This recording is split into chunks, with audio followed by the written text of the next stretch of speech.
Good morning class.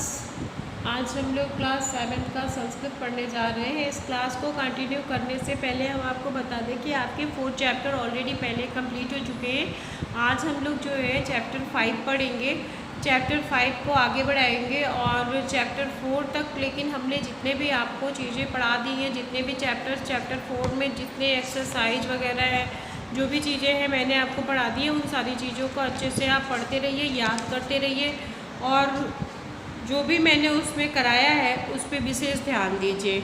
इसी के साथ हम लोग आज अपना चैप्टर 5 जो है वो आगे बढ़ा रहे हैं। चैप्टर 5 है एकतायाम बलम। एकता में बल होता है, ऐसा सभी जानते हैं। क्यों? क्योंकि आपको एक स्टोरी मैंने बहुत पहले बताई भी थी कि एक लकड़ी को यदि आप अकेले किसी एक लकड़ी को जब तोड़ते हैं तो वो लकड़ी टूट जाती है, लेकिन 4-5 लकड़ियों को इकट्ठा करके आप एक साथ तोड़ने की कोशिश करेंगे तो वो काफ़ी स्ट्रॉन्ग होती है और वो एक साथ नहीं टूट सकती। ये जो है एक प्रमाण है कि एकता में शक्ति होती है। तो आजकल जो है इस तरह की एकता तो देखने को नहीं मिलती है, लेकिन सत्यता यही है कि एकता में ही बल होता है। इसी के साथ हम लोग अपने इस चैप्टर को आगे बढ़ाते हैं। चैप्टर जो है चित्रग्रीवस्य कथा है।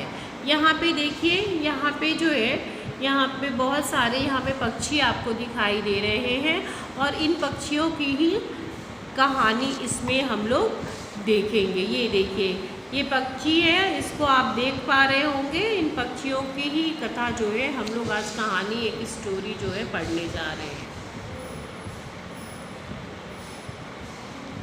ध्यान से आप लोग देख लीजिए।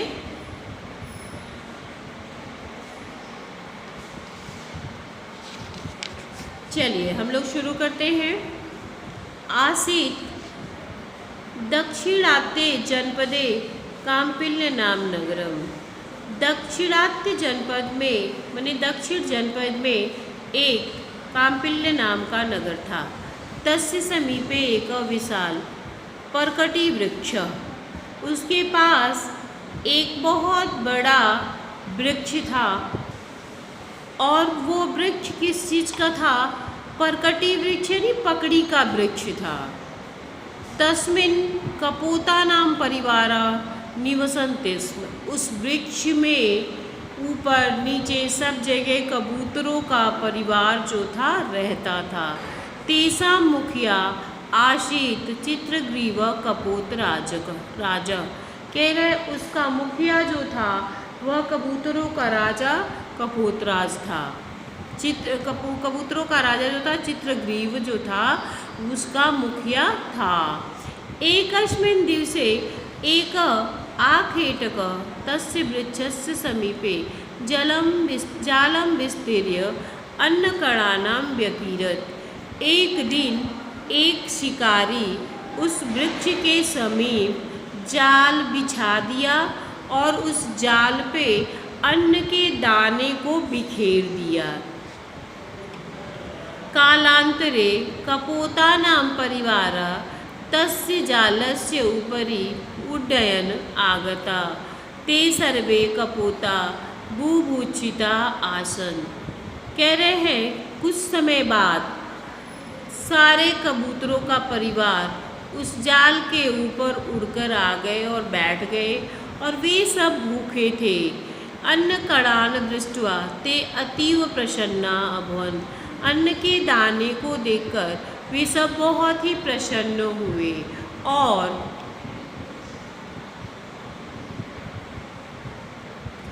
परम दलपति कपोता नाम सचेतम कुर्वनम। लेकिन दल का दलपति जो था यानी उसका राजा जो था वह कबूतरों को जो था वह सचेत कर कह रहा था। अकथयत बोला, कश्चिद अस्माभिः सह छलम अकरोत्। कोई हमारे साथ छल कर रहा है। अस्माभिः अवतरणम न कर्तव्यम ईद। इस कारण यह उसका कर्तव्य नहीं है। परम कपोता बुभूषिता आसन। लेकिन कबूतर तो भूखे हुए थे। वो कोई उन लोगों को क्या, जो दल का राजा था वो जो था सारे कबूतरों को सचेत कर रहा था। कि कोई जो है वो हमारे साथ छल कर रहा है और हमें परेशान कर रहा है, हमारे साथ छल कर रहा है। अस्माभि अवतरणम न कर्तव्यमिति, और हमारा क्या कर्तव्य है इसको हमको जानना चाहिए। परम कपोतप, लेकिन कबूतर तो भूखे हुए थे। अतः ते सर्वे दलपते अवज्ञाम अकुरुन, दलपति यानी उस कबूतर के दल के राजा जो थे उनका अवहेलना कर दिए। यदा ते सर्वे दलपते अवज्ञाम अकुर्वन्, जैसे वे लोग अपने राजा का अवज्ञा किया, अवहेलना किए। यदा ते सर्वे स्थले अवातरन्, वो सभी जो थे वहाँ पे आ गए। और ते जाल पासे बद्धा, और उस जाल में सारे लोग बंध गए। बद्धान तान कपोतान अवलोक्य दलपति, और बधे हुए कबूतर जो थे अपने राजा को देखने लगे, चित्रग्रीवा को देखने लगे और बोले, मतलब जब कबूतर उसमें जा कर के जाल में बच जाते हैं तो वो राजा के तरफ देखने लगे और कह रहे हैं बद्धान तान कबूतर। तब कबूतर बधे हुए थे और अवलोक के दलपति चित्रग्रीवा अवदत, और उन लोग को देखकर तब चित्रग्रीवा बोला, अयम संकट समय चिंता माम कुरुत, यह संकट का समय है, चिंता मत करो। बुद्ध्या यत्नम कर्तव्यमेति, बुद्धि का प्रयत्न करो, यही हमारा कर्तव्य है।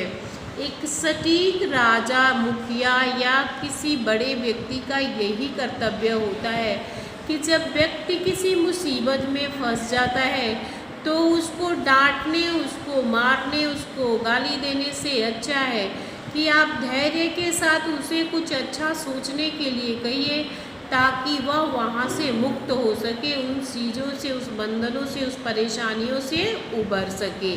वही काम जो था वह दलपति चित्रग्रीव ने किया।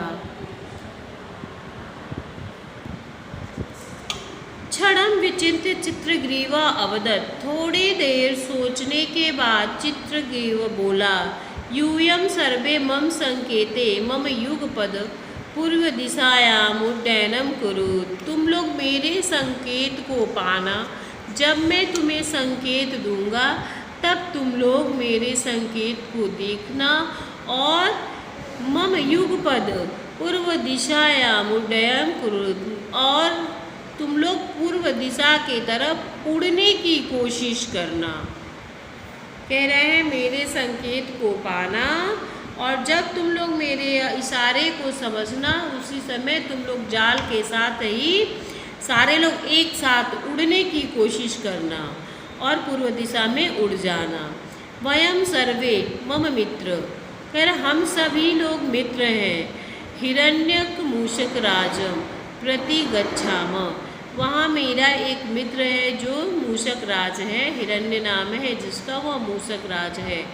स अस्माका पास बंधनम कर्तिष्यति, वह हमें इस पास बंधन यानी जिस बंधन में हम बंधे हैं उसे काट देगा।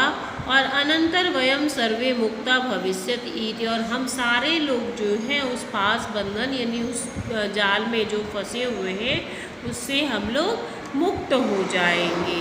तो ये जो था दलपति यानी राजा था चित्रग्रीव, ये अपने इन मित्रों से कह रहा था जो लोग उसमें फंस गए थे। ते कपोता चित्रग्रीवस्य निर्देशानुसारेण कार्यम अकुर्वन्, उसके बाद सारे कबूतर जो थे वो चित्रग्रीव के निर्देश के अनुसार कार्य को करने लगे। आखेटक कपोतः स जालम उत्पत्यंत दृष्ट्वा आश्चर्येण चकितो अभवत्। अब आखेटक यानी वह शिकारी जो था वह सारे कबूतरों को जाल को ले करके ही उड़ते हुए देखा तो वह आश्चर्य में पड़ गया। स कपोता नाम अन्य अवसर परम, कपोता उच्चे उच्चे पर, उन्होंने देखा कि अवसर पाते ही कबूतर जो थे ऊंचे ऊंचे सारे एक साथ पर फैलाकर ऊंचे ऊंचे आकाश में उड़ रहे थे। चित्रग्रीव स्वमित्रम हिरण्यकम प्राप्य तस्य सहायेन कपोता नाम जाल पासात मोचयितुं करितवान्। उसके बाद दलपति जो चित्रग्रीव था वह अपने मित्र हिरण्य को बुलाया और उसकी सहायता से कबूतर लोगों को जाल के बंधन से सभी को उस जाल फांस से मुक्त करवा दिया। कपोता स्वदल्पते बुद्धि चातुरेण जीवनम अलभंत। उन्होंने अपने दलपति के बुद्धि और चतुराई को देखते हुए अपने जीवन में कुछ सीख लिया और अब सुचारू रूप से अपने जीवन को जीने लगे। तो जो व्यक्ति अपने घर के मुखिया, अपने बड़े लोगों की बात को नहीं सुनता है, वह जो है हमेशा परेशानियों का सामना करता रहता है।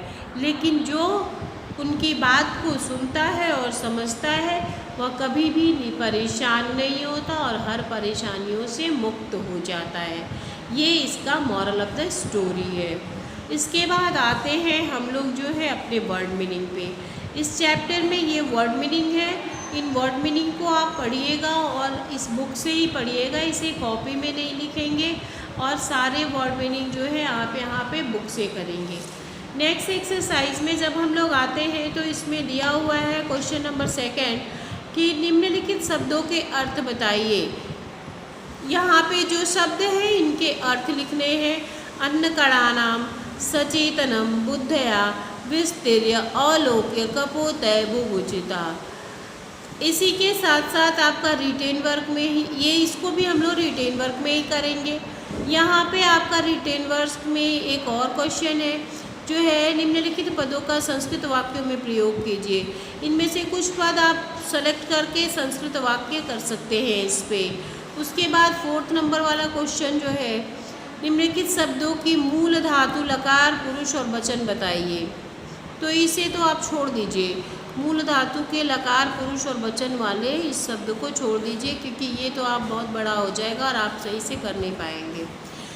संस्कृत में शब्द लिखिए। ये शब्द जो पकड़ी का वृक्ष, कबूतर, नीचे, लेकर, देखकर, था, बिल से शिकारी, इन सारे शब्दों के अर्थ जो है आप लिखिएगा संस्कृत में। उसके बाद आपका आता है संस्कृत में अनुवाद और फिर आपका आता है संस्कृत भाषा में एक पद में उत्तर दीजिए और फिर आपका एक वाक्य में उत्तर दीजिए, यानी क्वेश्चन आंसर। तो इनमें से हमें क्या करना है कॉपी में वो हम आपको बता दें।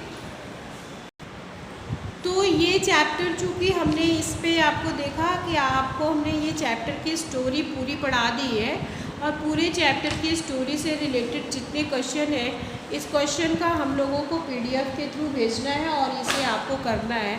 इनमें से जो चीज़ें आपको करनी है वो क्या है, वो है नंबर 2 यहाँ पे मौखिक वाले में अभ्यास कार्य में, ये नंबर 2 इसको आपको कॉपी में करना है, ये आपको PDF के थ्रू जाएगा। फिर आपका नेक्स्ट आपका क्वेश्चन नंबर 5 है जो आपको PDF के थ्रू जाएगा, इसे भी आपको जो है अपनी कॉपी में ही करनी है।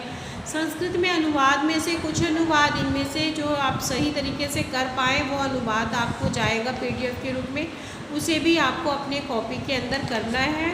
और इसी के साथ साथ ये 2 क्वेश्चन जो 1 वर्ड आंसर है और उसी के साथ वाक्य में आंसर है, ये भी PDF के थ्रू जाएगा। कुल मिला के आपको PDF जाएगा, वो PDF के साथ आपको जो है अपनी जितनी चीज़ें करनी है सब कॉपी में करनी है और आपका चैप्टर 5 भी यहाँ पे फिनिश हो जाता है। तो हमारा जो चैप्टर 5 का आज का क्लास है वो यहीं पे समाप्त होता है। नेक्स्ट क्लास में आपसे फिर से मुलाकात होगी, तब तक के लिए धन्यवाद।